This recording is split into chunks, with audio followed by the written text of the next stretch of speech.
Hello,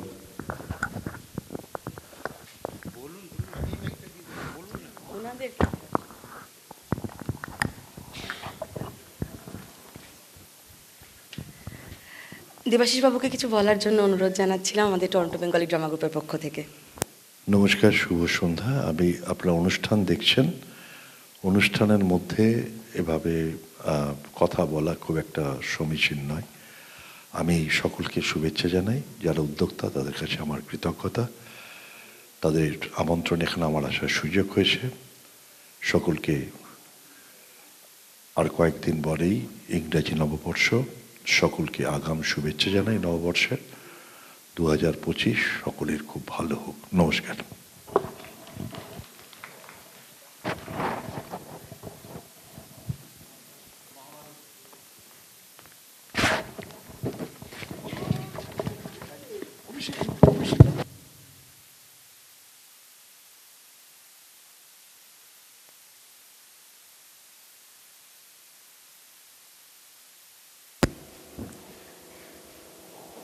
এরপরে আমাদের আজকের শেষ অনুষ্ঠান, আজকের মূল আকর্ষণ নাটক মহাভারতের মহারণ্যে। টরন্টো বেঙ্গলি ড্রামা গ্রুপের এই নাটক আর কিছুক্ষণের মধ্যেই শুরু হবে। আজকের দিনে দাঁড়িয়েও মহাভারত কতটা প্রাসঙ্গিক, সাদা কালোর বাইরে গিয়ে ধূসর চরিত্রের ধূসর বিতর্কের কতখানি প্রাসঙ্গিকতা, কতখানি বিতর্ক, সবটা জানার জন্য, সবটা বোঝার জন্য, খোঁজার জন্য আমাদের আজকের এই অনুষ্ঠান মহাভারতের মহারণ্যে। প্রতিভা বসুর উপন্যাস অবলম্বনে সুদীপ্ত ভৌমিকের চিত্রনাট্য এবং অভিষেক ভৌমিকের পরিচালনায় শুরু হচ্ছে টরন্টো বেঙ্গলি ড্রামা গ্রুপের আজকের নাটক মহাভারতের মহারণ্যে।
शतमानं भवति भवति शतमानगं शतमानं भवति शतायुः शतायुर्भवति शतमानगं शतमानं भवति शतायुः शतमानमिति शतमानं भवति शतायुः शतायुर्भवति भवति शतायुः पुरुषः पुरुषः शतायुर्भवति भवति शतायुः पुरुषः शतायुः पुरुषः पुरुषः शतायुः शतायुः पुरुषः शतेन्द्रियः शतेन्द्रियः पुरुषः शतायुः शतायुः पुरुषः शतेन्द्रियः।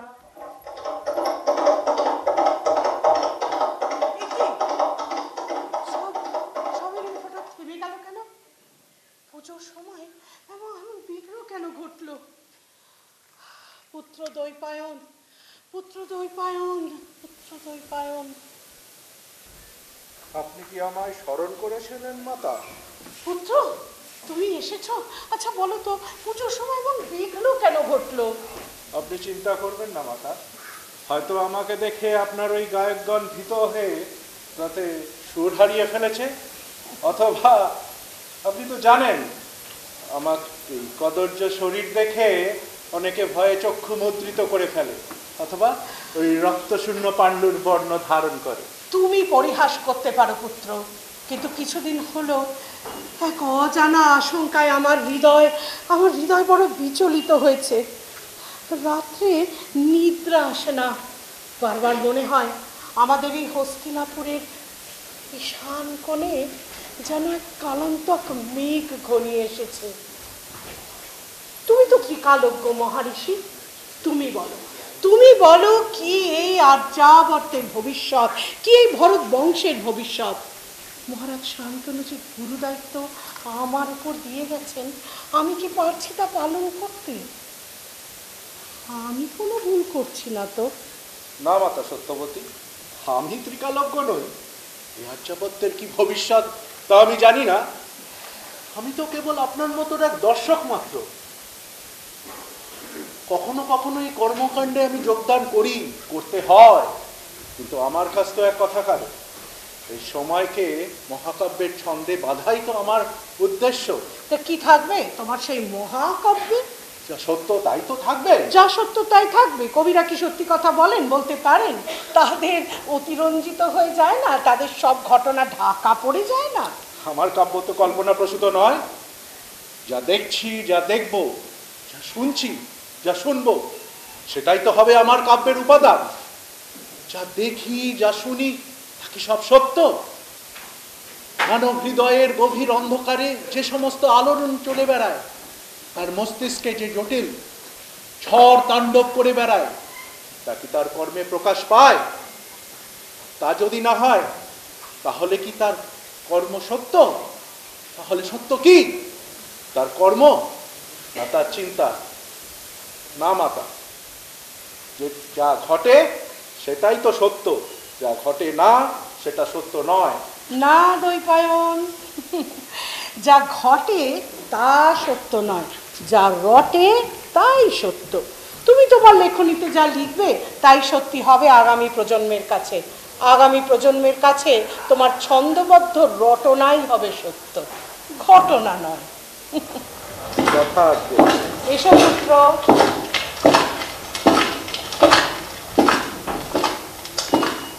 আমায় স্মরণ করেছিলেন মাতা? এসো এসো। রাজকার্য কেমন চলছে পুত্র? সেই প্রশ্ন আমায় কেন মাতা? মহারাজ ধৃতরাষ্ট্রই এই প্রশ্নের সঠিক উত্তরদাতা। তোমার কণ্ঠে কি একটু অভিমানের সুর শুনতে পাচ্ছি? অভিমান? না না না না না, তা নয়। ধৃতরাষ্ট্র হস্তিনাপুরের রাজা, রাজ্যের সর্বময় অধিকর্তা তিনি। আপনার এই প্রশ্নের উত্তর দেওয়া তাই সাজে। আমি তার অধিকার লঙ্ঘন করতে পারি না। কে কার অধিকার লঙ্ঘন করছে পুত্র? তুমি স্বেচ্ছায় সিংহাসন ছেড়ে না দিলে যাকে সে কথা। আমাকে হস্তিনাপুরের কথা বলো। হস্তিনাপুরের প্রজারা সব কেমন আছেন? সবাই কুশল মঙ্গল আছে তো? কোনো আক্রমণের আশু সম্ভাবনা? মাতা, আপনার আশীর্বাদে রাজ্যে শান্তি বিরাজমান, প্রজারা সুখে আছেন। মহারাজ ধৃতরাষ্ট্রর পরিচালনায় তারা অত্যন্ত প্রসন্ন। তোমার পরিচালনা? এই রাজ্যের দক্ষিণ সীমান্তে এক রাজা তার সৈন্যদল নিয়ে আক্রমণ করেছিল, কিন্তু তার আক্রমণ আমরা ব্যর্থ করেছি। কিন্তু সে তো তুমি করেছো। কিন্তু কিন্তু কি স্পর্ধা ওই রাজার, যে দেশের সেনাপতি পরম বিক্রমশালী ভীষ্ম, কিভাবে সে আমাদের রাজ্য আক্রমণ করে? উচ্চাসা অনেক ক্ষেত্রেই যুক্তি মানে না। ছোট থেকে ছোট যে পতঙ্গ, সে মৃত্যু হবে জেনেও অগ্নিকে উপেক্ষা করে। কিন্তু কিন্তু মানুষ তো পতঙ্গের মতো নির্বোধ নয়। তার প্রতিটি কার্যের পেছনে উদ্দেশ্য থাকে, আর সেই উদ্দেশ্য যত দুর্লভ, যত কঠিন হয়, তার মনন ও চিন্তনও তত গভীর, তত জটিল হতে হয়। বিপদকে যে মানুষ তুচ্ছ করে সে তো নির্বোধ। উচ্চাসার মোহ অনেক মানুষকেই নির্বোধ করে দেয় না। তুমি ঠিকই বলেছ। আমাদের তাই পা খুব সন্তর্পণে ফেলতে হবে, কারণ বিপদ যে সব সময় বাইরে থেকে আসবে তা তো নয়। বিপদ কিন্তু ভিতর থেকেও আসতে পারে। কুরুবংশের আগামী প্রজন্মকে সর্বতভাবে প্রস্তুত করে তোমাকেই তুলতে হবে। আমার প্রপৌত্র দুর্যোধনকে তুমি সমস্ত শিক্ষা দিচ্ছ তো? কৃপাচার্যর কাছে দুর্যোধন এবং তার ভাইরা সব অস্ত্র শিক্ষা লাভ করছে। আমি নিজে তাদের নানান শাস্ত্রর বিষয় শিক্ষা দিয়ে থাকি। শুনে বড় উপকৃত হলাম।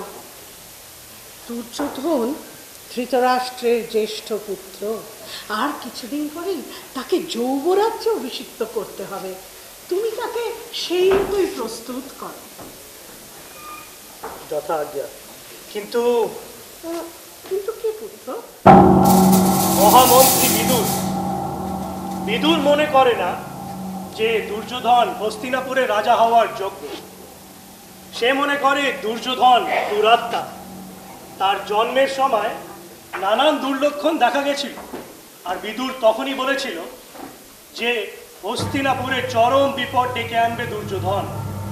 কুরু বংশ ধ্বংস হবে এই শিশুর কারণে।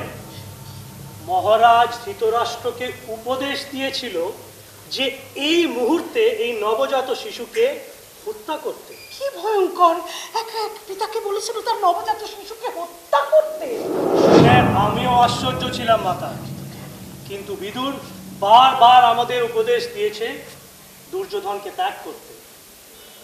আর মহারাজ ধৃতরাষ্ট্রকে তো তার জন্মের পরে প্রিয় পুত্র সম্পর্কে কটূক্তি করে গেছে বিদুর। তো বিশ্ব, তুমি আমাকে বলো, তোমার কি কখনো মনে হচ্ছে যে দুর্যোধন দুরাত্মা? কখনো মনে হচ্ছে যে দুর্যোধন যুবরাজ্যে তাকে অভিষিক্ত করা যায় না? তোমার মনে হচ্ছে কথা? না, আজ পর্যন্ত আমি তো তাকে কোনো অন্যায় করতে দেখিনি, কিন্তু তার বিরুদ্ধে কোনো আমি কটূক্তি বা অভিযোগও দেখিনি। দুর্যোধন অত্যন্ত বুদ্ধিমান, বিচক্ষণ এবং ন্যায়পরায়ণ।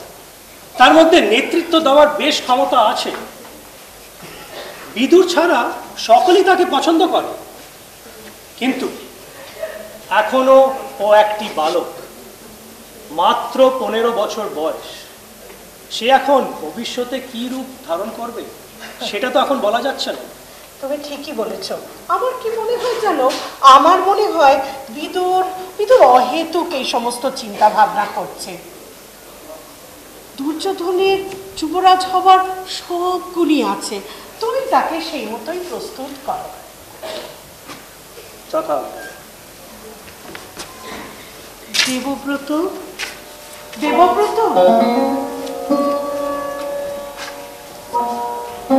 আপনি আমাকে দেবব্রত বলে ডাকলেন, এই নামটা তো প্রায় ভুলেই গেছিলাম। সত্য করে বলো দেবব্রত, তোমার কোনো ক্ষোভ নেই, কোনো আক্ষেপ নেই? কিসের ক্ষোভ, কিসের আক্ষেপ? যে সিংহাসন একদিন তোমার হবার কথা ছিল, আর সেই সিংহাসনের অধীনে তুমি এক কর্মচারী মাত্র। আমি কুরুবংশের দাস। কোন কুরুবংশের কথা বলছো তুমি দেবব্রত? কুরুবংশের সিংহাসনে আজ যে বিরাজমান, তার শরীরে কুরুবংশের এক বিন্দু রক্ত নেই। মহারাজ ধৃতরাষ্ট্রের বিচিত্র বীর্যের পুত্র, ক্ষেত্রজ পুত্র। কিন্তু ধর্ম অনুসারে যা হওয়ার ছিল সেটাই তো হয়েছে। ধর্ম মানুষের রক্তকে পাল্টে দিতে পারে না। মানুষের রক্তে লেখা থাকে তার প্রকৃত পরিচয়। আমার আজ্ঞা দিন। আমি কিন্তু তোমাকে মুক্তি দিতেই চেয়েছিলাম। আমি তো মুক্তি চাইনি। কেন মুক্তি চাওনি তুমি দেবব্রত? কেন তুমি আজ রয়ে গেছো এই কুরুবংশের পদতলে? সেই কথা তো আপনার জানা আছে। মহারাজ শান্তনু তো ফিরে গেছিলেন, তিনি তো তোমাকেই রাজা করবেন ভেবেছিলেন। হস্তিনাপুরের সিংহাসনের সুখ আমার জন্য অনেক বড়। আপনাকে রানী করে আমি আমার প্রাণ দিতে প্রস্তুত ছিলাম। এইসব প্রতিজ্ঞা তো অতি সামান্য। কিন্তু সারা জীবন তুমি এই হস্তিনাপুরের দাসত্ব করবে, এমন প্রতিজ্ঞা তো করোনি তুমি দেবব্রত। তাহলে বলো তুমি কেন আজও রয়ে গেছো এই কুরুবংশের দাসত্বে? বলো দেবব্রত, বলো, চুপ করে থেকো না। তুমি চুপ করে থাকতে পারো, কিন্তু আমি জানি। কি জানি? সত্য করে বলো দেবব্রত, তুমি কি সত্য করে আমি কি আমি বলছি না আমি কি, আপনি বলছেন না কেন?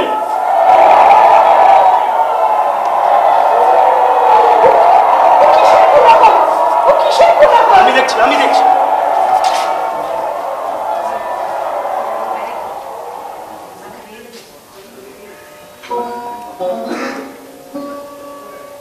দেবব্রত,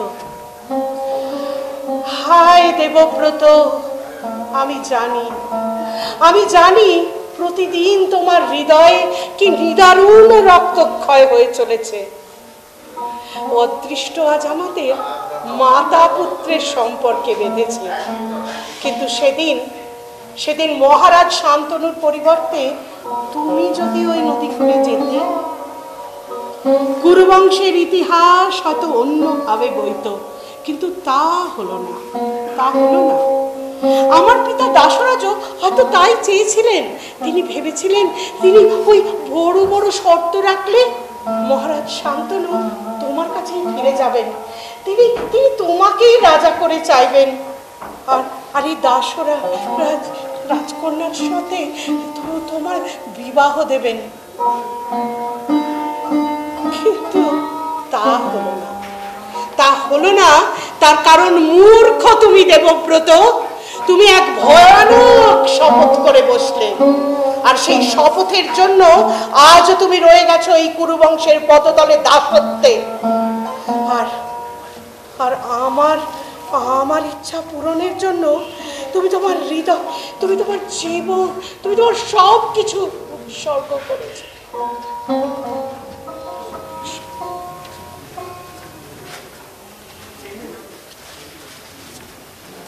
দুঃসংবাদ মাতা। দুঃসংবাদ? কি হচ্ছে দেবব্রত?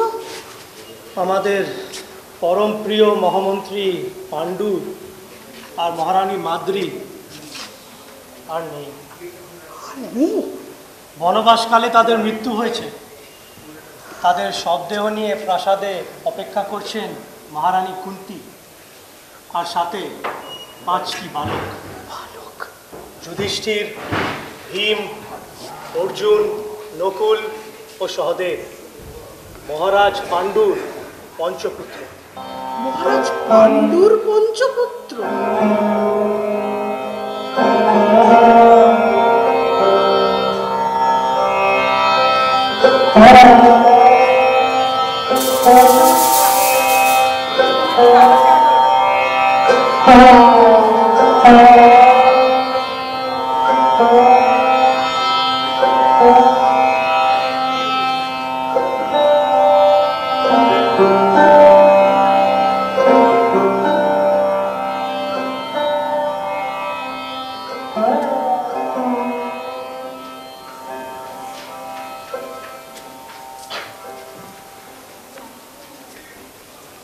মাতা,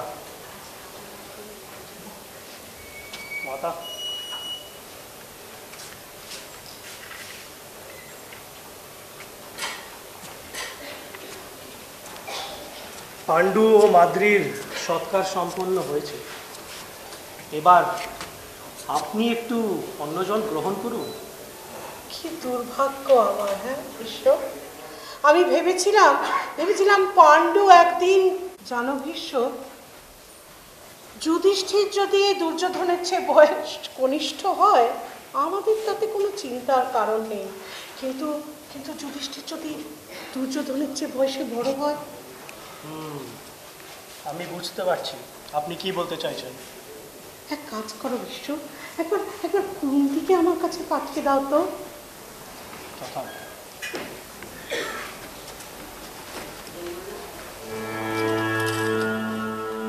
পাণ্ডুর পঞ্চপুত্র, কিন্তু তা কি করে সম্ভব? তবে কি বনবাসকালে? না, সে কি করে হবে? যুধিষ্ঠির যদি বয়োজ্যেষ্ঠ হয় তাহলে কি সে হস্তিনাপুরের সিংহাসন দাবি করতে পারে? কিন্তু পাণ্ডুর জ্যেষ্ঠ ভ্রাতা ধৃতরাষ্ট্র এখন রাজা, তবে জ্যেষ্ঠ পুত্র কি সিংহাসনের অধিকারী নয়? মহারাজ পাণ্ডুর পুত্র নাকি ধৃতরাষ্ট্রের পুত্র?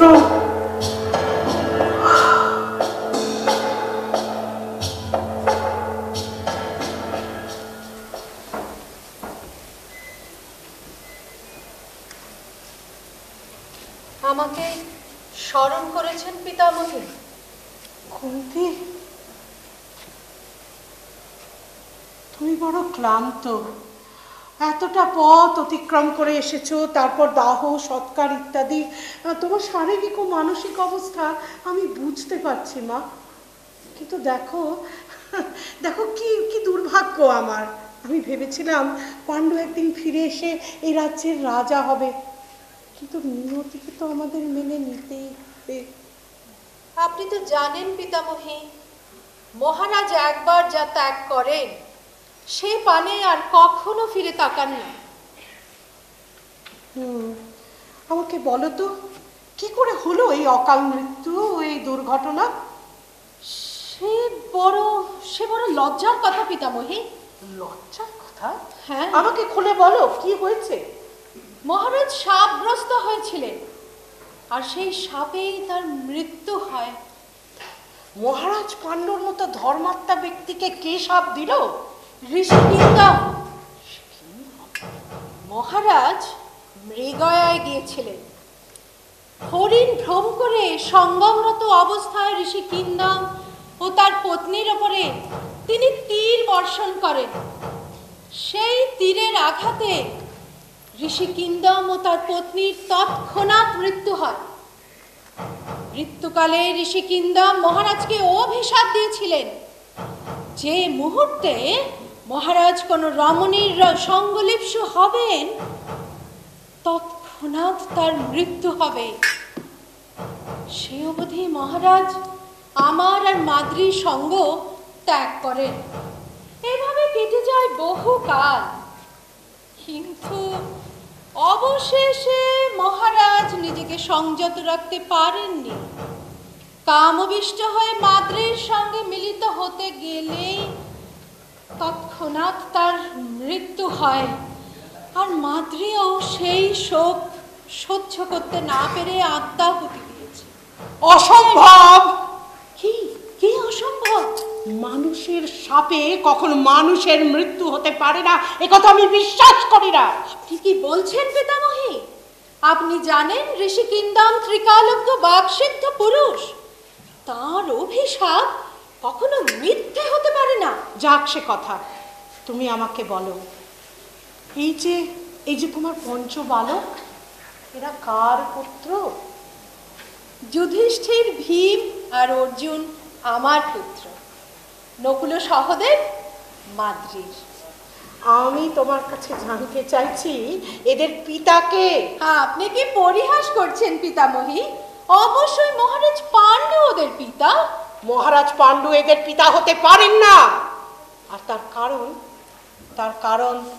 কারণ মহর্ষি কিন্দমের অভিশাপ নয়, তার কারণ পাণ্ডুর অক্ষমতা।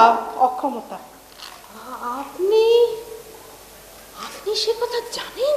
হ্যাঁ, সে কথা জানি, এবং তাই তোমাকে প্রশ্ন করছি।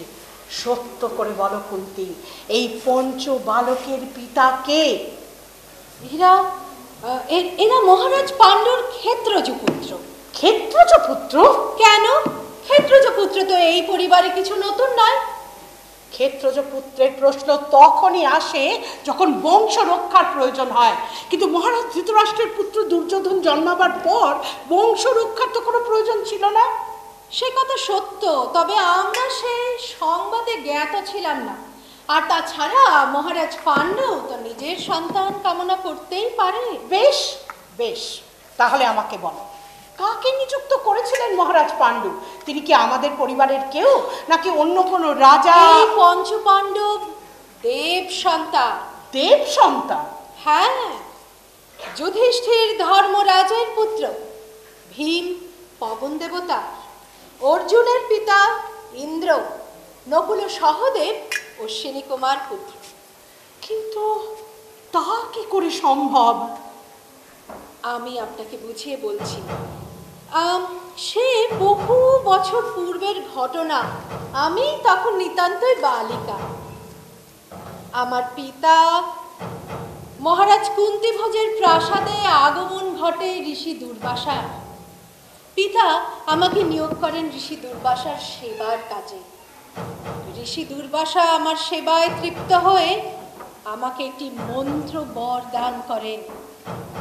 সেই মন্ত্রের বলে আমি যে কোনো মুহূর্তে যে কোনো দেবতাকে আহ্বান জানাতে পারি আমার গর্ভে তার সন্তান উপহার দেবার জন্যে। আর মহারাজ পাণ্ডুর অনুরোধে আমি সেই মন্ত্র। আপনি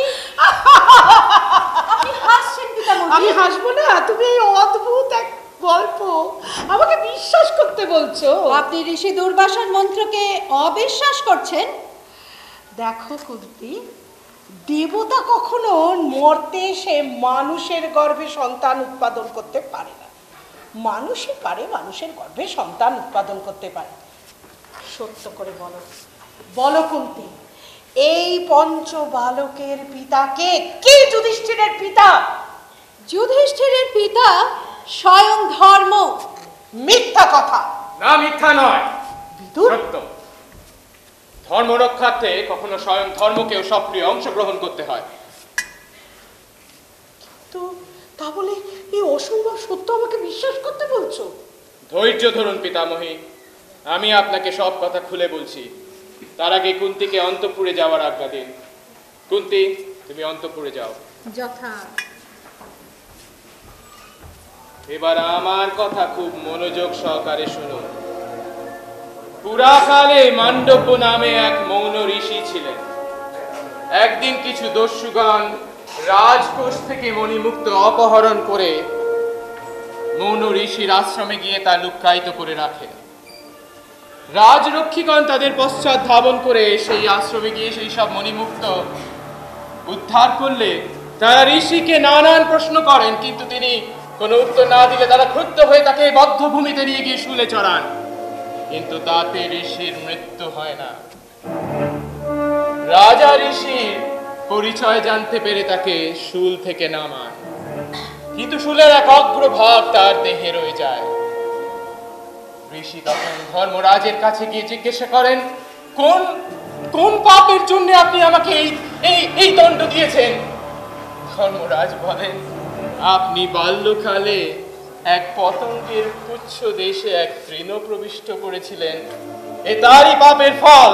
আর তখন ঋষি ভয়ঙ্কর রেগে গিয়ে তাকে অভিশাপ দেন, আমি আপনাকে অভিশাপ দিচ্ছি, আপনি শূদ্র হয়ে জন্মগ্রহণ করবেন। আমি সেই পাপগ্রস্ত ধর্ম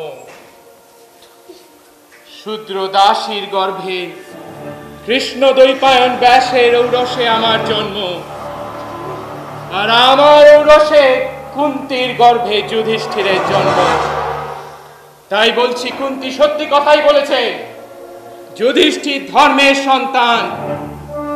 পৃথিবীতে ধর্ম স্থাপন করতেই তার আগমন।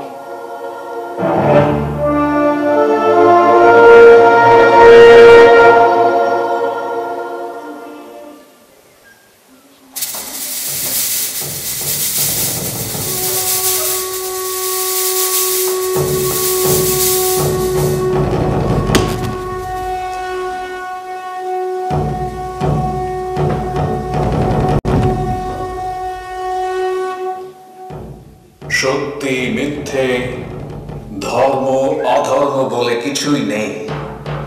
যা আছে তা কেবল সুবিধাবাদী এবং সুবিধাভোগী।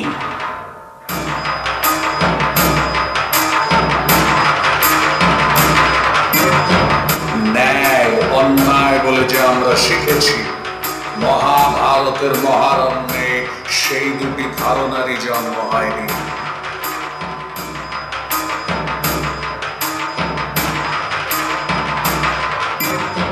মহাভারত মূলত ভরত বংশের ইতিহাস হলেও প্রকৃতপক্ষে তা সত্যবতী এবং দ্বৈপায়নের বংশের ইতিহাস। আবার সমাজতাত্ত্বিক দৃষ্টিভঙ্গি দিয়ে বিচার করলে মনে হয় মহাভারতের গল্প বহিরাগত আর্য শাসকদের বিরুদ্ধে অনার্য কৃষ্ণবর্ণ জাতি বৈষম্যে বিড়ম্বিত দেশবাসীর অন্তিম প্রতিশোধ। শুদ্ধ শনিদের গরিমা লুপ্ত ইতিহাস।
কিছু ব্যবস্থা করতে দেরি হয়ে গেল, তবে চিন্তা নেই, মহারাজ পাণ্ডুর এখানে আসতে এখনো দেরি আছে। তুমি তো জানো মহারাজ আমাকে সহ্য করতে পারেন না, দেখলেই ক্রোধে উন্মত্ত হইব। ক্রোধান্বিত তো হওয়ারই কথা। পরপুরুষগামিনী স্ত্রীকে কোন স্বামী পছন্দ করে? তুমিও বিদুর, যা হয়েছে তার জন্য কি তুমি দায়ী নও? যুধিষ্ঠির আমার গর্ভে আসার পরে মহারাজ একবার জানতেও চাননি কে ওর পিতা। তারপর তুমি আরো 4 পুত্রের জননী হয়েছো, আমিও কিন্তু জানতে চাইনি কে তাদের পিতা। আমি তোমাকে সব বলেছি এবং বলেছি তারা তোমারই মতন দেবতুল্য পুরুষ। আমারই মতন, কিন্তু আমি নই। কতবার এসেছো তুমি? মহারাজ যখন আমাকে ত্যাগ করে মাদ্রিকে নিয়ে চলে গেলেন, আমি একা আমার সন্তানদেরকে নিয়ে এই অরণ্যে জীবন ধারণ করেছি। কায় ক্লেশে প্রতিনিয়ত প্রার্থনা করেছি একজন শক্ত সামর্থ্য পুরুষ মানুষের যে তার বাহু বেষ্টনী দিয়ে আমাকে, আমার সন্তানদেরকে রক্ষা করবে। তারা দৈব প্রেরিতের মতন এসেছেন। কেউ ভীমের ন্যায় বলবান, কেউ ইন্দ্রের ন্যায় বীর, কেউ অশ্বিনী কুমারের ন্যায় রূপবান। তারা এসেছেন, আমাকে আশ্রয় দিয়েছেন, আমার গর্ভে তাদের সন্তান উপহার দিয়েছেন। কিন্তু তারপর তারা আমাকে ত্যাগ করে চলে গেছেন। কেউ একবারও ভাবেননি আমার কি হবে, আমার সন্তানদের কি হবে। কতবার ভেবেছি আমি হস্তিনাপুরে ফিরে যাব, পিতামহী সত্যবতীর কাছে আশ্রয় ভিক্ষা করব।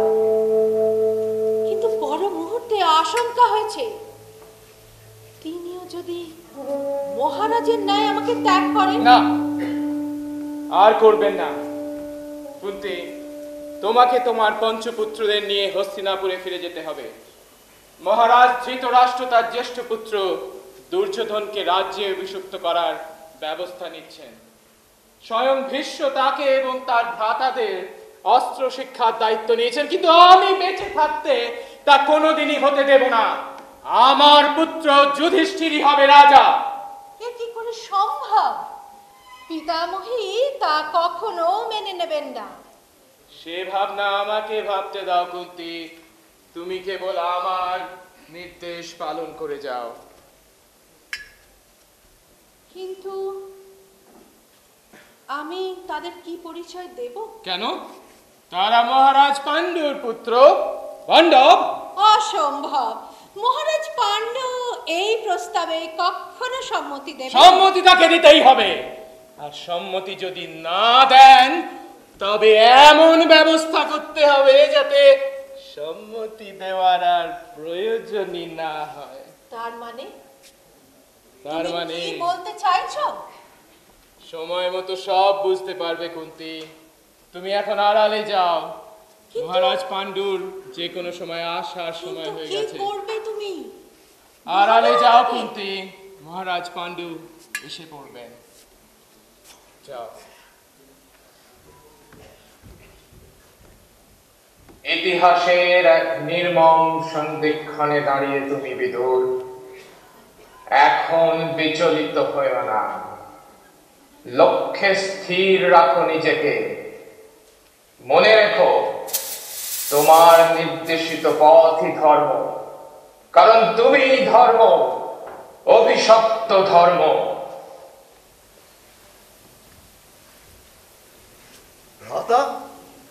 ভ্রাতা বিদুর, কতদিন দেখিনি তোমায়। বুকে এসো ভাই, বুকে এসো। প্রণাম গ্রহণ করুন মহারাজ। প্রণাম মহারানী।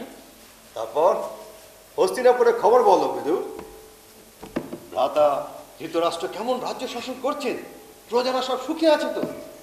মহারাজ, আপনি বনবাসী হয়েও রাজ্য চিন্তা মন থেকে দূর করতে পারেননি।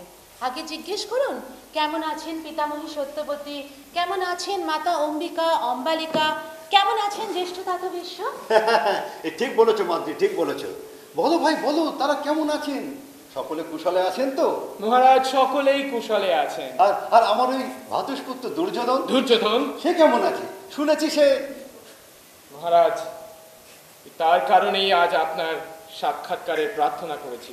কেন? কি হয়েছে তার? কি হলো? তুমি কিছু বলছো না কেন?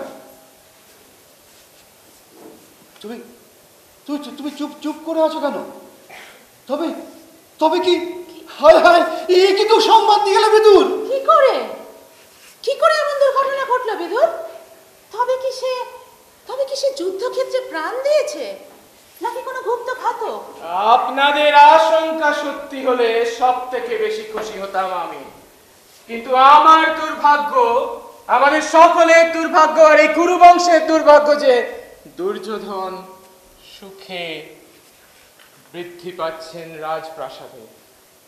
এ তুমি কি বলছো বিদুর? দুর্যোধন কুরু বংশের দুর্ভাগ্য? তুমি তার মৃত্যু কামনা করো? আজ নয়, যেদিন জন্ম হয়েছিল দুর্যোধনের আমি সেই দিন থেকে তার মৃত্যু কামনা করি। কারণ আমি জানি দুর্যোধনের জন্য ভরতভূমি একদিন ধ্বংস হবে, বিপর্যয় ঘনিয়ে আসবে ধৃতরাষ্ট্রের জীবনে। তাই আমি সদ্যজাত সন্তানকে তৎক্ষণাৎ হত্যার মন্ত্রণা দিয়েছিলাম, কিন্তু মহারাজ আমার কথা উপেক্ষা করেছিলেন। কিন্তু বিদুর, কোন পিতা তার সন্তানের মৃত্যু কামনা করতে পারে না। সন্তানকে রক্ষা করাই পিতামাতার ধর্ম। না, এক রাজার কাছে তার নিজের রাজ্য, তার প্রজার রক্ষা করাই তার একমাত্র ধর্ম। আর তার জন্য যদি তার নিজের পুত্রকেও বলিদান দিতে হয়, তাহলে তাই তার কর্তব্য। কিন্তু কিন্তু ভ্রাতা ধৃতরাষ্ট্র তোমাকে খুব মান্য করেন, তোমাকে তার একমাত্র হিতৈষী উপদেষ্টা মনে করেন। পুত্র স্নেহে অন্ধ মানুষের জ্ঞান চক্ষু অন্ধ হয়ে যায়, হিতাহিত বোধ লুপ্ত পায়। দুর্যোধনের জন্ম মুহূর্তে নানান রকম অশুভ চিহ্ন দেখে আমি ভয়ে আতঙ্কে শিউরে উঠি। বালক জন্মেই গর্ধবের ন্যায় চিৎকার করতে শুরু করে। পুরবাসীগণ অন্তঃপুরে গিয়ে দরজা জানলা বন্ধ করে লুক্কায়িত হয়ে থাকে। বারংবার মুহুর্মুহু বজ্রপাত হতে থাকে। আমি মহারাজকে বলি, মহারাজ এক্ষুনি এই অশুভ মাংসপিণ্ডটিকে বর্জন করুন। এ বেঁচে থাকলে ভরতভূমি একদিন ধ্বংস হবে, একে এক্ষুনি হত্যা করে যমুনার জলে বিসর্জন দিন। কিন্তু মহারাজ আমার কথা উপেক্ষা করলেন, পুত্র সন্তানকে বুকে আঁকড়ে ধরে থাকলেন। এক সন্তানহীন পিতাই বুঝতে পারে সন্তানের মর্ম কি। যে কোনো পিতা তার সন্তানের জন্য রাজ্য ত্যাগ করতে পারে, কিন্তু রাজ্যের জন্য সন্তান ত্যাগ করতে পারে না। তাহলে মহারাজ আপনি কেন আপনার সন্তানদের ত্যাগ করলেন? আমার সন্তান? তুমি কি আমার সাথে পরিহাস করছো বিদুর? মহারাজ, হস্তিনাপুর এক ভয়ঙ্কর বিপর্যয়ের সম্মুখীন। এক ভয়ঙ্কর বিপর্যয় ঘনিয়ে আসছে কুরুকুলের ভাগ্যাকাশে। কেবলমাত্র মহারাজ আপনিই পারেন আপনার বংশ, আপনার প্রজাদের রক্ষা করতে। প্রাসাদে ফিরে চলুন মহারাজ, আবার বসুন হস্তিনাপুরের সিংহাসনে, আর তারপর দুর্যোধনকে ধ্বংস করে আপনার জ্যেষ্ঠ পুত্র যুধিষ্ঠিরকে রাজ্যে অভিষিক্ত করুন। যুধিষ্ঠির? কে যুধিষ্ঠির? ওই কুলোটা রমণী কুন্তির জানাজের সন্তান? যুধিষ্ঠির ধর্মের সন্তান। আপনি সন্তান উৎপাদনে অক্ষম জেনেই এই উপহার আমাকে স্বয়ং ধর্মরাজ দিয়েছে। কুন্তি? ও ও, এ তোমার চক্রান্ত। তুমি কোন থেকে নিয়ে এসেছো? মাদ্রি, আমরা এখানে এক মুহূর্ত থাকবো না, এক্ষুনি আমরা বেরিয়ে যাবো। শান্ত হন মহারাজ, নিতান্ত প্রয়োজন না হলে আমি আপনাকে অনুরোধ করতাম না। আপনি কুন্তিকে আর তার পঞ্চপুত্রকে ফিরিয়ে দেবেন না, আপনার নিজের সন্তান হিসেবে স্বীকার করে নিন। ও পঞ্চপুত্র, বাহ, চমৎকার চমৎকার। তা এদের পিতাকে জানতে পারি? নাকি একাধিক পুরুষের ঔরসে জন্ম হয়েছে পঞ্চজারজে? ভীমের পিতা স্বয়ং পবন দেবতা, অর্জুনের পিতা ইন্দ্র, নকুল সহদেব অশ্বিনী কুমার পুত্র। এই স্বর্গ থেকে দেবতারা একে একে নেমে এসে তোমার গর্ভে সন্তান উৎপাদন করে গেছে। বাহ বাহ। কেন কেন স্বর্গে কি অপ্সরার অভাব হয়েছিল নাকি? মহারাজ, মর্ত্যভূমি যখন পাপে পূর্ণ হয়ে ওঠে, দেবতারা তখন তাদের সন্তানদের পাঠান পৃথিবীকে পাপ মুক্ত করতে, আর তারা সেই সব সন্তানদের উপহার দেন যোগ্য পিতা মাতার কোলে। মহারাজ, আপনি কুন্তিকে আর তার পঞ্চপুত্রকে ফিরিয়ে দেবেন না, তাকে আপনার ক্ষেত্রজ সন্তান হিসেবে স্বীকার করে নিন। কারণ এই পঞ্চ পাণ্ডবই পারবে পৃথিবীকে দুর্যোধনের হাত থেকে রক্ষা করতে, আর ভরত বংশকে রক্ষা করতে, পৃথিবীতে ধর্ম স্থাপন করতে। না, আমি কিছুতেই এই সন্তানদের আমার ক্ষেত্রজ পুত্র হিসাবে মেনে নিতে পারবো না। তা সে যে দেবতাই তাদের জন্ম দিয়ে থাক না কেন। হ্যাঁ মহারাজ, আপনি হয়তো ভুলে যাচ্ছেন, আপনি এবং মহারাজ ধৃতরাষ্ট্র দুজনেই কিন্তু বিচিত্র বীর্যের ক্ষেত্রজ সন্তান। হ্যাঁ, আমরা ক্ষেত্রজ সন্তান, কিন্তু ধর্মানুসারে নিয়োজিত পিতার ঔরসে জন্ম হয়েছে আমাদের। ওই কুন্তির পুত্রদের মতন কোনো ব্যভিচারের ফসল নই আমরা। মহারাজ বিশ্বাস করুন, আমার কোনো সন্তান ব্যভিচারের ফসল নয়। তাদের জন্ম হয়েছে বিশেষ উদ্দেশ্য সাধনের জন্য। মাদ্রি, মাদ্রি, তুমি মহারাজকে বুঝিয়ে বলো, উনি যেন আমার পঞ্চপুত্রকে স্বীকার করে নেন। না কুন্তি, আমি তা করতে পারি না। আর কেনই বা করব? মহারাজ যদি ক্ষেত্রজ সন্তানই চান, তাহলে তিনি কোনো যোগ্য ব্যক্তিকে নিযুক্ত করতে পারেন। আর মহারাজের ইচ্ছে পূর্ণ করতে আমি হাসি মুখে তার সন্তান ধারণ করব। মাদ্রি, আমার 2 সন্তান নকুল ও সহদেব, তাকে আমি তোমাকে দেব।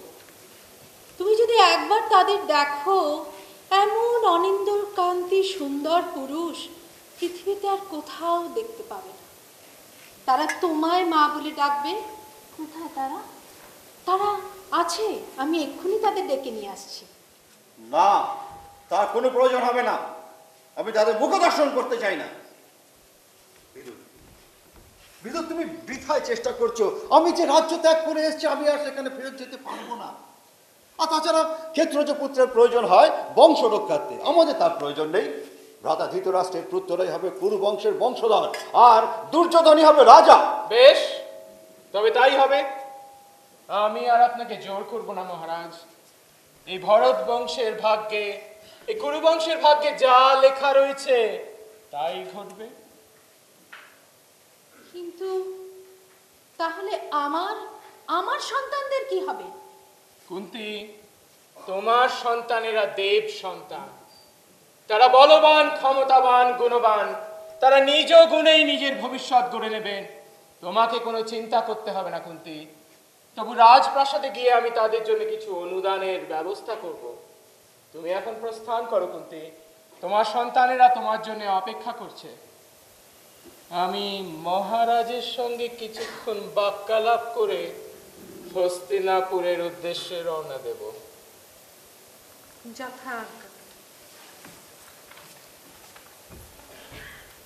মহারাজ, আমি এখানে আসার পথে ঋষিকিন্দমের আশ্রমে দর্শনে গিয়েছিলাম। কিন্তু কেন? তুমি কি জানো না? আমি জানি মহারাজ, আমি জানি। আমি সেই কারণেই গিয়েছিলাম। ভেবেছিলাম ঋষিকিন্দমের পুত্র শিষ্যদেরকে আপনার হয়ে ক্ষমা প্রার্থনা করব। কোনোভাবে যদি আপনার সাপ মুক্তির ব্যবস্থা করা যায়। কিন্তু ঋষিকিন্দম তো আমাকে কোনো সাপ দেননি। সাপ দেননি? না। সে কি? আমরা তো সবাই জানি যে সেই ভয়ঙ্কর অভিশাপের ফলেই আপনি পুত্র শোক থেকে বঞ্চিত। না, পুত্র শোক থেকে আমাকে বঞ্চিত করেছে আমার ভাগ্য আর আমার এই পাণ্ডুর অক্ষম শরীর। তীব্র কামালানে আমি বশীভূত হয়েছে, কিন্তু যখনই কোনো রমণীর সংসর্গে এসেছি, তখনই আমার শরীর থেকে সমস্ত তেজ মুহূর্তে নির্বাপিত হয়েছে। আর সেই ব্যর্থতা গ্লানি মুছে দিতে আমি হত্যাকে বেছে নিয়েছি। কখনো যুদ্ধক্ষেত্রে শত্রু হত্যা, কখনো বিগ্রহ করতে গিয়ে পশু হত্যা। তারপর একদিন আমি অরণ্যে বিগ্রহ করতে গেছি, জানো। সেখানে দূরে বৃক্ষের আড়ালে দেখি ঋষিকিন্দম তার স্ত্রী বিহার করছে। তাদের শরীর আংশিক পশু জন্মে ঢাকা ছিল সত্যই, কিন্তু তাদের মানুষ হিসেবে চিনে দিতে আমার কোনো ভুল হয়নি। আর তাদের এই প্রতিপত্তি প্রেম দেখে আমার মাথায় আগুন জ্বলে উঠলো। এক বৃদ্ধ বনবাসী ব্রাহ্মণ যে সুখ অনুভব করতে পারে, আমি হস্তিনাপুরের প্রতাপান্বিত রাজা হয়ে সেই সুখ থেকে বঞ্চিত। ঈশ্বর হনলে আমার মাথায় আগুন জ্বলে উঠলো। আমি হিতে জ্ঞান শূন্য হয়ে পড়লাম। আমি আমার ধনুতে ষড়যোজন করলাম এবং নিক্ষেপ করলাম তাদের দিকে। আর তাতেই মুহূর্তে ঋষিকিন্দম আর তার স্ত্রী মৃত্যু হয়।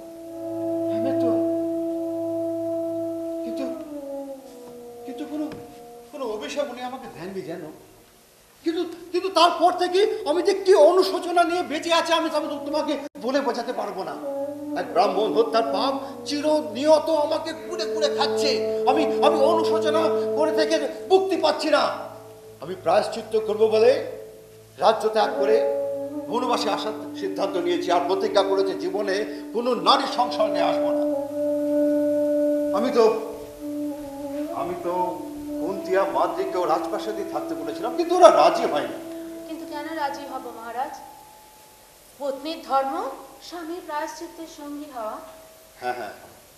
হ্যাঁ, মাদ্রি তার ধর্ম পালন করেছিল ঠিকই, কিন্তু কুন্তি ও ওই শরীরী রমণীর ক্রমাগত চাহিদা আমাকে আমাকে আমাকে ব্যতিব্যস্ত করে তুলেছিল। সে আমাকে বিদ্রুপ করেছে, ব্যঙ্গ করেছে আমার অক্ষমতাকে নিয়ে। আমি তাকে ত্যাগ করেছি। বিদুর, তুমি ধর্মাত্মা, তুমি বলো কিভাবে আমি এই ব্রহ্ম হত্যা পাপ স্খলন করতে পারি? কিভাবে পাবে আমার আত্মা একটু শান্তি? মহারাজ, আমি সেই ব্যবস্থাই করেছি। ঋষি কিংডমের আশ্রমে গিয়ে আমি জানতে পারলাম তারাও এই অভিশাপের ব্যাপারে অবগত নয়। আমি তখন ঋষি কিংডমের পুত্র শিষ্যদেরকে আপনার হয়ে ক্ষমা প্রার্থনা করলাম। বললাম, অনিচ্ছাকৃত ভুল করেছেন মহারাজ, কিভাবে এই ব্রহ্ম হত্যার পাপ থেকে তাকে মুক্ত করা যায়। তারা তখন যজ্ঞ আরম্ভ করলেন, যজ্ঞে তাদের পিতাকে আহ্বান করলেন। যজ্ঞের শেষে মহারাজ তারা আমাকে একটি ফল দিয়ে আপনাকে দিতে বললেন। এটি ঋষি কিংডমের আশীর্বাদ ধন্য ফল। এটি ভক্ষণ করলেই মহারাজ আপনি পাপ মুক্ত হবেন। তুমি সত্য বলছো বিদুর? এই ফল খেলে আমার সব সব পাপ মুক্ত হয়ে যাবে? মাদ্রি, মাদ্রি, দেখো আমার ভ্রাতা আমার মুক্তির উপায় নিয়ে এসেছে। বিদুর, বিদুর, আমি তোমার আশীর্বাদ করি তোমার সকল মনোবাঞ্ছা পূর্ণ হবে। কতদিন অপেক্ষা করেছিলাম আমি এই মুহূর্তের জন্য। ভেবেছিলাম আমার জীবদ্দশার বোধহয় আমি এই পাপ থেকে মুক্ত হতে পারবো না। মহারাজ, আমি এখন বিদায় নিই, আমাকে এবার আজ্ঞা দিন মহারাজ। না না না না, তো তুমি এখন যেও না, তুমি একটু অপেক্ষা করো।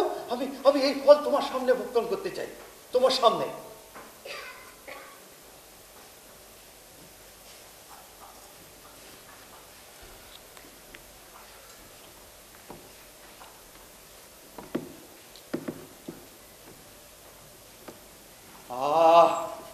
কি সুস্বাদু এই ফল! আমার আমার প্রাণটা একেবারে জুড়িয়ে গেল। মাদ্রি, মাদ্রি, ঋষি কিংডম আমাকে ক্ষমা করে দিয়েছেন। আমি এখন মুক্ত। আপনি এখন মুক্ত মহারাজ, আমাকে এখন আজ্ঞা দিন। হস্তিনাপুরে অনেক কাজ। হ্যাঁ হ্যাঁ হ্যাঁ হ্যাঁ, তুমি হস্তিনাপুরে ফিরে যাও, আর ওখানে গিয়ে আমার ভ্রাতুষ্পুত্র দুর্যোধনকে রাজ্যাভিষিক্ত করার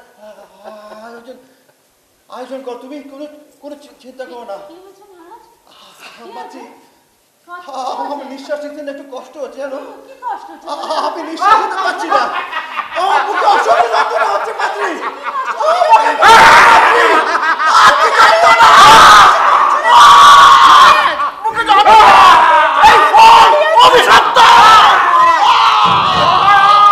এই ফল অভিশপ্ত নয়, এই ফল বিষাক্ত।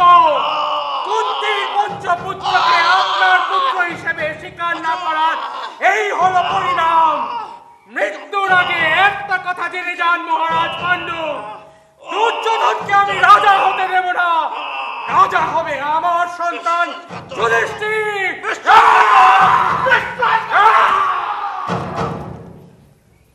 মহারাজ, মহারাজ, মহারাজ কথা বলুন। মহারাজ, মহারাজ কথা বলছেন না কেন? বিদুর মহারাজ কথা বলছে না। বিদুর, তুমি মহারাজকে হত্যা করলে? যে রাজা নিজের রাজ্য ত্যাগ করে স্ত্রীর আঁচলে আশ্রয় নেয়, তার বেঁচে থাকা আর মারা যাওয়ার মধ্যে কোনো পার্থক্য নেই। আর যে রাজা নিজের রাজ্যের অমঙ্গলের চেষ্টা করে, তাকে বেঁচে থাকতে দেওয়াটাই অধর্ম। তুমি দেখেছো মহারাজকে বিষাক্ত ফল খাইয়ে হত্যা করেছে বিদুর। তুমি পালাও, নাহলে বিদুর তোমাকেও হত্যা করবে। না মাদ্রি, হত্যা করেছো তুমি না, মহারাজকে নিশ্চয়ই তুমি প্রলব্ধ করেছিলে। না না, আর ঋষি কিংডমের অভিশাপে মহারাজের মৃত্যু ঘটেছে। না, তুমি বিশ্বাস করো? ধিক্কার তোমাকে। আমি মহারাজকে প্রলুব্ধ করিনি, হত্যা করেছে বিদুর। শান্ত হও মাদ্রি, শান্ত হও। তুমি মহারানী, এমন অশ্রু বিসর্জন তোমায় শোভা পায় না। আমি এখন তোমাকে যা বলছি মনোযোগ সহকারে শোনো। কুন্তী তোমাকে আর তোমার পঞ্চপুত্রদের নিয়ে হস্তিনাপুরের উদ্দেশ্যে রওনা দেবে। যেমন বলেছে কুন্তী, নকুল ও সহদেব তোমার পুত্র হিসেবে পরিচিত হবে। অর্জুন, ভীম আর যুধিষ্ঠির কুন্তীর সন্তান। আর হস্তিনাপুরে গিয়ে পিতামহী সত্যবতী ও অন্যান্য কুরু প্রবীণদের জানাবে এরা মহারাজ পাণ্ডুর পুত্র, ক্ষেত্রজ সন্তান, আর বলবে যুধিষ্ঠিরের বয়স 16 বছর। অসম্ভব, আমি কিছুতেই এই মিথ্যাচার করতে পারবো না। কিন্তু মাদ্রি, হস্তিনাপুরে তুমি রাজমাতার আমি সম্মান চাই না পাবে। রাজমাতার সম্মান, আমি কিছুতেই এই মিথ্যার বোঝা বহন করতে পারবো না। বহন তো তোমাকে করতেই হবে মাদ্রি। কুরু বংশের ভাগ্য নির্ভর করছে তোমার উপরে, আর এই সামান্য মিথ্যার ভয়ে তুমি তাকে বিপন্ন করবে? ভেবে দেখো, মহারাজ পাণ্ডু, মহারাজ ধৃতরাষ্ট্র কেউই কিন্তু কুরু বংশে জাত নয়। মহারাজ বিচিত্র বীর্যের মৃত্যুর পরেই তাদের জন্ম। সবাই তাদেরকে কিন্তু তার ক্ষেত্রজ সন্তান হিসেবে মেনে নিয়েছে, কেউ কোনো আপত্তি করেনি। তাই আমি বলছি, তুমি আর কুন্তি চাইলে এই পঞ্চ বালক পঞ্চ পাণ্ডব হিসেবে স্বীকৃতি লাভ করবে। না না, অসম্ভব। আমি কিছুতেই ওদের মহারাজের পুত্র বলে মেনে নিতে পারবো না। আমি চাই না রাজমাতার সম্মান, আমি চাই না হস্তিনাপুরের স্বীকৃতি। তার চেয়ে বরং আমি স্বামীর চিতায় আত্মাহুতি দিয়ে তার সঙ্গে স্বর্গে মিলিত হব। বেশ, তবে তাই হোক। মহারাজ পাণ্ডুর সঙ্গে সহমরণেই যাও তুমি।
সহমরণে যেতে চাওয়া আর সহমরণে যাওয়ার মধ্যে অনেক পার্থক্য রয়েছে। মাতৃকে আমি সুযোগ দিয়েছিলাম, কিন্তু ও সুযোগ গ্রহণ করেনি। আর এই অবস্থায় ওকে বেঁচে থাকতে দেওয়া আমাদের জন্য অত্যন্ত বিপদের। আর তাছাড়া মহারাজ পাণ্ডু আর মাতৃ সরকার তো এখানে হবে না, হবে হস্তিনাপুরে। তুমি এদের মৃতদেহ নিয়ে হস্তিনাপুরের উদ্দেশ্যে রওনা হও, আর তোমাকে আমি যা বলেছি সেই মতো আমার নির্দেশ অক্ষরে অক্ষরে পালন করো। কিন্তু হস্তিনাপুরে আমার কথা কে বিশ্বাস করবে? বিশ্বাস সবাই করবে কুন্তি, শুধু একজনকে নিয়েই চিন্তা। কে সে? পিতামহী সত্যবতী। কিন্তু তাকে বিশ্বাস করানোর দায়িত্ব আমার। সে ভাবনা আমাকে ভাবতে দাও। তুমি এখন হস্তিনাপুরের উদ্দেশ্যে রওনা হও, আমি এখন প্রস্থান করছি। হ্যাঁ মহারাজ, এ কি হলো? মাদ্রি, তুমি কেন আমাকে সহমরণে যাওয়ার একটা সুযোগ দিলে না? কেন মহারাজ আপনি আমাকে ত্যাগ করে চলে গেলেন? এই বিশাল জীবন আমার পঞ্চপুত্রকে নিয়ে আমি কি করে কাটাবো?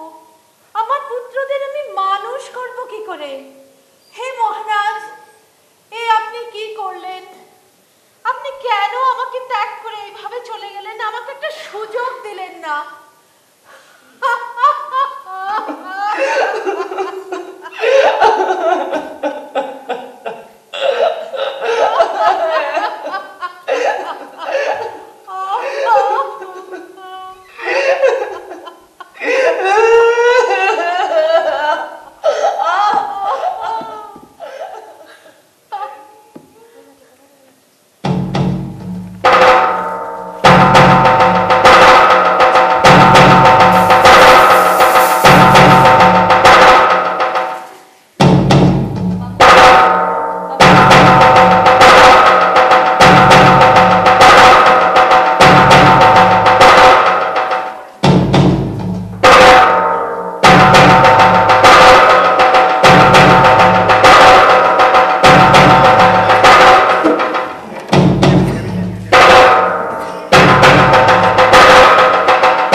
গর্ব করে আমার কাছে বলতে এসেছো? জানো, রাজদ্রোহিতার অপরাধে তোমাকে আমি মৃত্যুদণ্ড দিতে পারি। রাজদ্রোহিতা?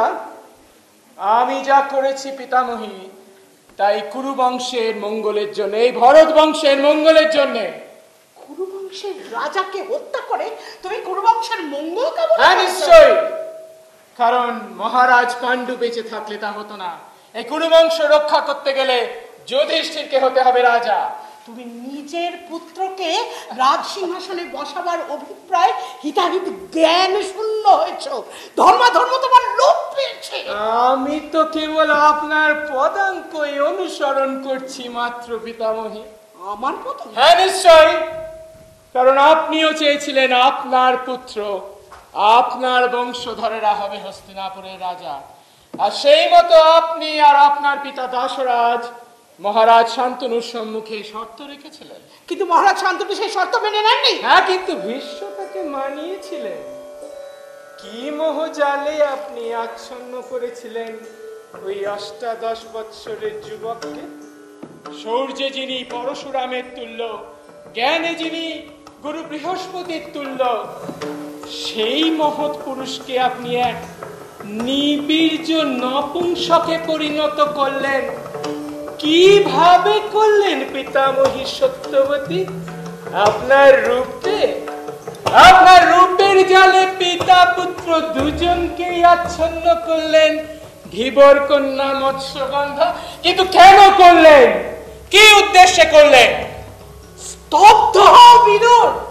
তোমার কোন কথার কৈফিয়ত দিতে আমি বাধ্য নই। কৈফিয়তের তো আমার প্রয়োজনও নেই, কারণ আমি জানি আপনার উদ্দেশ্য। আমি জানি আপনি চেয়েছিলেন হস্তিনাপুরের সর্বময়ী কর্ত্রী হতে, আর চেয়েছিলেন ক্রমে আপনার অনার্য নিষাদ রক্ত ভরত বংশের আর্য রক্তের মধ্যে মিশিয়ে দিতে। মিথ্যা নয়। আপনার আর আপনার পিতার সত্য ছিল আপনাদের প্রথম চাল। আপনারা ভেবেছিলেন ভীষ্মকে তার ভয়ঙ্কর প্রতিজ্ঞা করে আপনাদের পথ পরিষ্কার। কিন্তু দুর্ভাগ্য আপনার দুই সন্তান চিত্রাঙ্গদ আর বিচিত্রবীর্য দুজনেই অকালে প্রাণ হারালো। চিত্রাঙ্গদ তার ঔদ্ধত্যের জন্য, আর বিচিত্রবীর্য তার অসংযমের জন্য। যে রাজ্য রক্ষার্থে আপনি এমন শর্ত রাখলেন, ভীষ্ম তার পৌরুষ ত্যাগ করলেন, সেই রাজ্য রক্ষার্থে তো আর কেউই থাকলো না পিতামহী। কুরুবংশ রক্ষা করাই ছিল আমার একমাত্র উদ্দেশ্য। কুরুবংশ নয়, আপনার বংশ, এক নিষাদ ধীবর কন্যার বংশ। আর সেই বংশ রক্ষার্থে আপনি কি করলেন? আপনার অবৈধ সন্তান কৃষ্ণ দ্বৈপায়ন ব্যাস, তাকে নিযুক্ত করলেন আপনার পুত্রবধূ অম্বিকা ও অম্বালিকার গর্ভে সন্তান উৎপাদনের জন্য। সম্পূর্ণ নীতি বিরুদ্ধ নিয়ম। না, সম্পূর্ণ নীতি বিরুদ্ধ নয়। বংশ রক্ষার জন্য যে কোনো রাজা পুরুষকে নিয়োগ করা সম্পূর্ণভাবে শাস্ত্রসম্মত। নিঃসন্তান পুরুষের স্ত্রীর গর্ভে সন্তান উৎপাদন করার অধিকার একমাত্র পরিবারের পিতৃপুরুষের। আপনার তো সেই অধিকার নেই। আর তাছাড়া মহারাজ শান্তনুর জ্যেষ্ঠ পুত্র বিচিত্রবীর্যের ভ্রাতা দেবব্রত বেঁচে থাকতে আপনি কি করে এক পরাশর পুত্র অনার্জনী শ্রীকৃষ্ণ দ্বৈপায়ন ব্যাসকে নিযুক্ত করতে পারেন? সম্পূর্ণ রীতি বিরুদ্ধ এই নিয়োগ। কিন্তু আপনি কেন করেছেন? কি উদ্দেশ্যে করেছেন? একটাই উদ্দেশ্যে, আপনার অনার্য রক্ত ক্রমে ভরত বংশের রক্তের মধ্যে ভালোভাবে প্রতিষ্ঠা করতে। সমস্ত তোমার মন গড়া কথা, এর একটাও তুমি প্রমাণ করতে পারবে না। প্রমাণ করা তো আমার উদ্দেশ্য নয় পিতামহী, প্রমাণ করা আমার উদ্দেশ্য নয়। কারণ আমি জানি আপনার উদ্দেশ্য আর আমার উদ্দেশ্য এক। আপনার রক্তই বইছে যুধিষ্ঠিরের ধমনীতে, সে আপনারই প্রপুত্র। দুর্যোধন আমার প্রপুত্র। পিতামহী, কৃষ্ণ দ্বৈপায়ন ব্যাস 3 পুত্রের জন্ম দিয়েছিলেন। মাতা অম্বিকা ও অম্বালিকার 2 বিকলাঙ্গ সন্তান আপনাকে সন্তুষ্ট করেনি। কারণ আপনি জানতেন যে এক অন্ধ রাজা রাজ্য শাসনে অপারগ আর এক নিবীর্য রাজা বংশ রক্ষার্থে অক্ষম। তাই আপনি এক সুস্থ সন্তানের কামনা করেছিলেন। কৃষ্ণদ্বৈপায়ন ব্যাস আপনার মনস্কামনা পূর্ণ করে, এক সুস্থ সন্তানের জন্ম হয়। কিন্তু দুর্ভাগ্যবশত তার জন্ম হয় এক শূদ্র দাসীর গর্ভে। আপনি তাকে রাজপ্রাসাদে ঠাঁই দিলেও রাজপুত্রের মর্যাদা দেননি। আপনার যে পৌত্রের সব থেকে বেশি যোগ্যতা ছিল হস্তিনাপুরে রাজা হওয়ার, তাকে আপনি ঠেলে সরিয়ে দিলেন অন্ধকারের উপেক্ষায়। ধৃতরাষ্ট্র, পাণ্ডু আর আমার ধমনীতে বইছে একই পিতার রক্ত, একই পিতামহীর রক্ত। ধৃতরাষ্ট্র রাজা হলো, নিবীর্য পাণ্ডু রাজা হলো, কিন্তু কেন কেন আমাকে বঞ্চিত করা হলো পিতামহী? কেন কেন কেন আমাকে বঞ্চিত করা হলো? কেন আপনি একবার বললেন না যে কৃষ্ণদ্বৈপায়ন ব্যাসের সবচেয়ে শ্রেষ্ঠ পুত্র বিদুরী হবে হস্তিনাপুরের রাজা? বিদুর, তুমি বোঝার চেষ্টা করো, দাসী পুত্র কখনো রাজা হতে পারে না। কেন? এক নিষাদ কন্যার পুত্র যদি রাজা হতে পারে, তাহলে এক সর্বগুণ সম্পন্ন দাসী পুত্র কেন পারে না? আর আপনি ভালো করে জানেন যে হস্তিনাপুরের কাছে আপনার কথাই শেষ কথা। আপনি যদি একবার বলতেন, কেউ তা অমান্য করতো না। ভীষ্ম তো নয়, সবাই তা শিরোধার্য করত। কিন্তু প্রজারা তা কখনো মেনে নিত না। প্রজারা? যে প্রজারা তার প্রিয় রাজকুমার দেবব্রতর পরিবর্তে আপনার সন্তানদেরকে রাজা হিসেবে মেনে নিতে পারে, তারা আমাকেও মেনে নিতেন। আর প্রজাদের কাছে ভীষ্মের কথাই শেষ কথা, আর ভীষ্মের কাছে আপনার কথাই শেষ কথা। তাই বলছি পিতামহী, যে ভুল আপনি একবার করেছেন, এখনো সময় আছে তা শুধরে নিন, নচেত এর পরিণতি অত্যন্ত ভয়ঙ্কর। তুমি কি আমাকে ভয় দেখাচ্ছ বিদু? হ্যাঁ, ভয় দেখাচ্ছি, কারণ আমি ভয় পাচ্ছি এক ভয়ঙ্কর ভবিষ্যতে, যেদিন ধ্বংস হবে এই ভরত বংশ। দুর্যোধনের নির্বুদ্ধিতা ও চক্রান্তে ধ্বংস হবে এই ভরতভূমি। তাই দুর্যোধনকে অবদমিত করতে পারাই আমার একমাত্র কর্তব্য, আর আমি তা করবই। মনে রাখবেন পিতামহী, আমি যে সিদ্ধান্ত গ্রহণ করেছি, আমি তা সফল করবই। আপনি আমাকে রাজা করেননি, কিন্তু আমি আমার পুত্র যুধিষ্ঠিরকে রাজা করবই, এই আমার প্রতিজ্ঞা।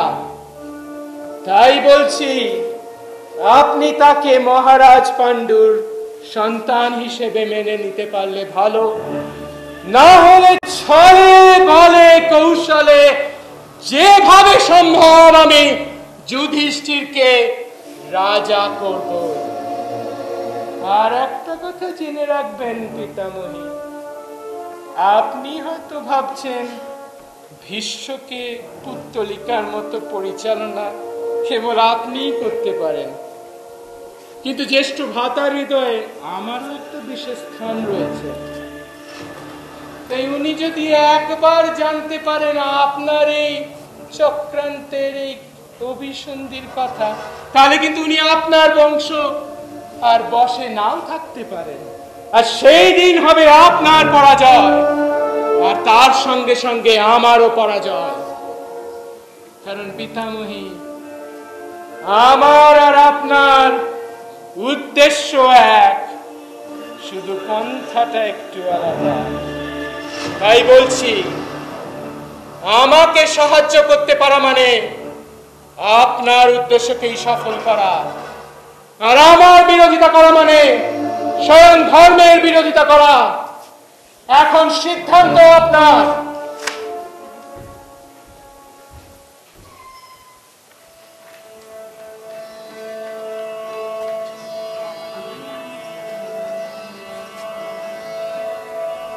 হায় বিধাতা, এ কোন পরীক্ষা তোমার?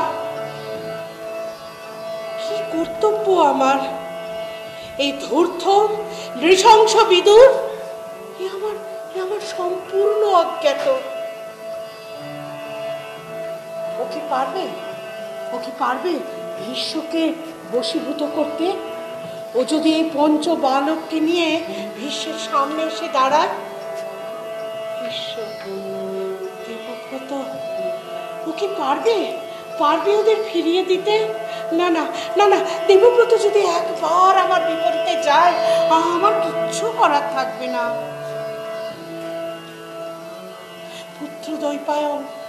পুত্র দ্বৈপায়ন, এই কোন খাতে বইছে তোমার আখ্যান? ঘটনার এই আকস্মিক পরিবর্তন আমি কি করে প্রতিরোধ করব?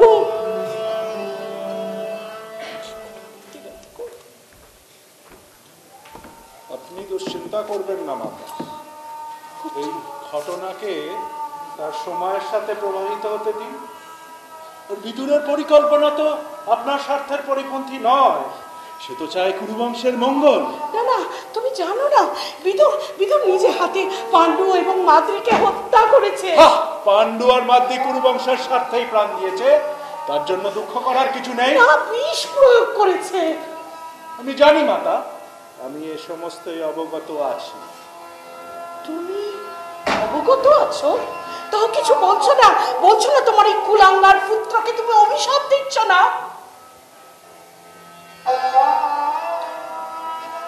বিদুর আমার সাথে সমস্ত তো পরিকল্পনা করেই করেছে মাতা। পরিকল্পনা করেছে? কি উদ্দেশ্য তোমার? কোন খেলায় মেতেছো তোমরা? উদ্দেশ্য তো ব্যক্ত করেছে আমার পুত্র বিদুর। তার পুত্র যুধিষ্ঠিরকে হস্তিনাপুরের সিংহাসনে সুপ্রতিষ্ঠিত করাই তো আমার একমাত্র উদ্দেশ্য। আর কোন পিতা চায় না বলুন তো তার পুত্র সর্বোচ্চ সাফল্য লাভ করুক? আমার পুত্র বিদুর বঞ্চিত হয়েছে, তার জন্য আমি কিছুই করতে পারিনি, কিন্তু এখন আমি তার ভুল শুধরাতে চাই। কিন্তু দুর্যোধন, এরা সবাই তোমার পুত্র, তোমার প্রভু। না, আমি দুর্যোধন, যুধিষ্ঠির আমার পুত্র নয়। আমি তাদের দাবি করতে পারি না, আমি কখনোই দাবি করতে পারি না। কিন্তু নিয়োগ বিচিত্র বীর্য তাদের পিতা, নিয়োগ পদ্ধতি তো সেটাই নীতি। কিন্তু বিদুর আমার পুত্র, সম্পূর্ণরূপে আমার পুত্র। তার তো ভালো মন্দ দায়িত্ব আমার। এই আগামী দিনের ইতিহাস তো হবে একটাই, বিদুরের পুত্র যুধিষ্ঠির, তার ভাতৃগণের জয়। এই বিজয়গাথার কাহিনী হবে মহাভারতের কাহিনী। কিন্তু মাতা সত্যবতী, আপনি তো আমার জন্মদাত্রী। আমি তো কোনোদিন আপনার কাছে কিছুই প্রার্থনা করিনি। আজ আমি একটাই প্রার্থনা করি মাতা, এই পঞ্চবালককে আপনি পাণ্ডুপুত্র হিসেবে মেনে নিন, আর আপনার আমার এই রক্তজাত সন্তান হবে এই ভারত ভূমির ভাগ্য নিয়ন্ত্রণ। কিন্তু ধৃতরাষ্ট্রের পুত্ররা কোনো দিনও মেনে নেবে না। কখনোই না। এক রক্তক্ষয়ী সংগ্রামের মধ্যে দিয়েই হবে এই বংশধরদের বিজয়। আর এই মহাগাথাকে বলা হবে মহাভারতের কাহিনী। কিন্তু মাতা, আপনি তো এই রক্তক্ষয়ী সংগ্রাম সহ্য করতে পারবেন না মাতা। আপনি সহ্য করতে পারবেন না। আপনি বনবাসে গিয়ে সেখানে গিয়ে তপস্যা করুন। আপনি সেখানে গিয়ে আপনি সারা জীবন তপস্যা করুন। আমি গিয়ে পরে আপনার সাথে যোগদান করব। আর যুধিষ্ঠিরকে যৌবরাজ্যে প্রতিষ্ঠিত করে আপনি গিয়ে সেখানে তপস্যা করুন।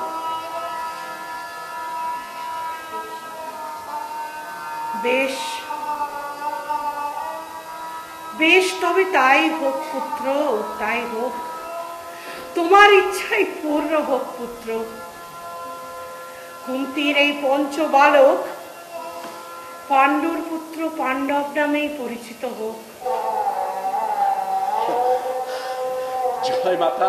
জয় মাতা সত্যবতী। এই মহাভারতের মহাকাব্যে আপনি হবেন পরম পুণ্যবতী ধর্মপরায়ণ নারী হিসেবে গণ্য হবেন। এই ভাবিকালের মানুষ জানবে এই কুরুবংশের রাজমাতার জন্যই রক্ষা পেয়েছে এই ভারত ভূমি। জয় হোক মাতা, জয় হোক গুরুজননী।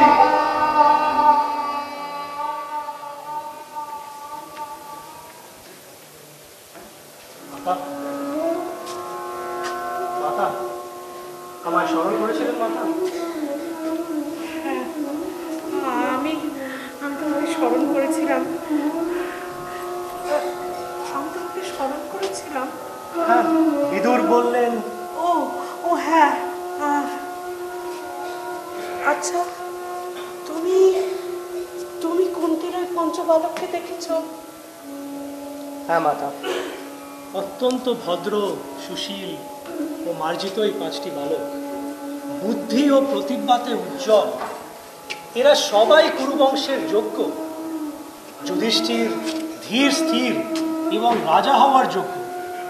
ভীম অত্যন্ত বলবান। অর্জুন ইন্দ্রর মতন তেজস্বী। আর নকুল ও সহদেব অনিন্দ কান্তির অধিকারী। শুনে বড় প্রীত হলাম।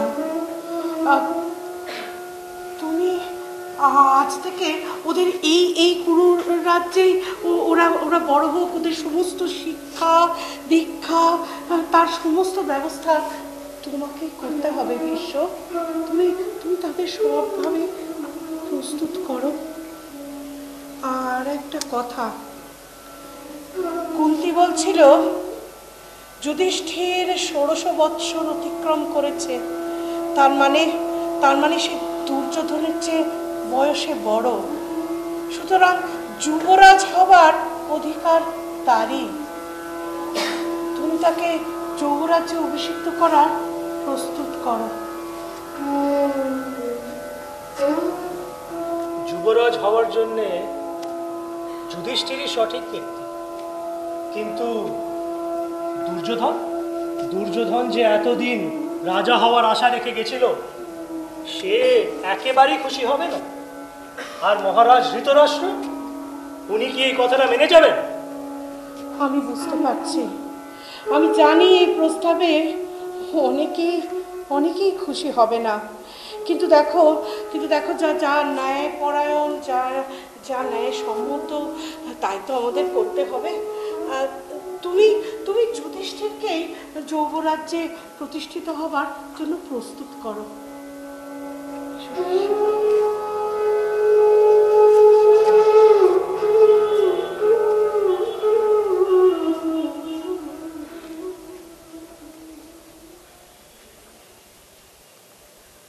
হস্তিনাপুরে দুর্যোগের কালো মেঘ ঘনিয়ে এসেছে। ভ্রাতৃহত্যার যে লীলা খেলা বিদুর শুরু করেছে, আমার মন বলছে তা স্তিমিত হবার কোনো লক্ষণই নেই। অশান্তির যে ঝড় উঠেছে এই ভরতভূমিতে, তা চলবে আরো বহুদিন। ভ্রাতার হাতে হবে ভ্রাতার মৃত্যু, পিতার হাতে হবে পুত্রের মৃত্যু, গুরুর হাতে হবে শিষ্যের মৃত্যু। ধর্মের নামেই এই হত্যা লীলারই অন্য নাম হবে মহাভারত। মহাভারত, মহাভারত।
আমাদের টরন্টো বেঙ্গলি ড্রামা গ্রুপের পক্ষ থেকে মহাভারতের মহারণ্যে শেষ হয়েছে।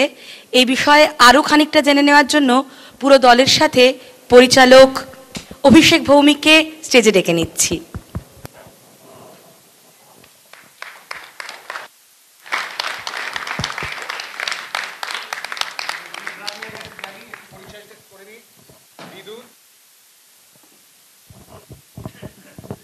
কৃষ্ণেন্দু, তারপর আছে আমাদের অমিতাভ, যিনি হয়েছিলেন দৈপায়ন ব্যাস। তারপর আছেন কুন্তি সংযুক্তা। তারপর আছেন মাতা সত্যবতী সুতমা। তারপর আছেন পাণ্ডু সৌরভ। তারপর আছেন মাদ্রি শাওলি। তারপর আছেন আমাদের অর্জুন, যিনি ভীষ্ম হয়েছিলেন। আর আছেন আমাদের সুন্দর ডান্সার্সরা, তাদের সাথে একটু আলাপ করে নি। আমার কন্যা শারণ্যা, তোমার নামটা কি বলো? Priyanjali, Bianca, সার্জনা and Arundhati. ধন্যবাদ। অ্যান্ড শ্রাবণী। আর টেকনিক্যাল টিমে ছিলেন শান্তনু এবং ওনার নামটা সৌমেন। তারা ছিলেন টেকনিক্যাল টিমে। ধন্যবাদ। অনেক রাত হয়ে গেছে জানি, আপনারা সবাই ছিলেন এতক্ষণ, আমরা অত্যন্ত খুশি। আশা করি আপনাদের ভালো লেগেছে। নমস্কার।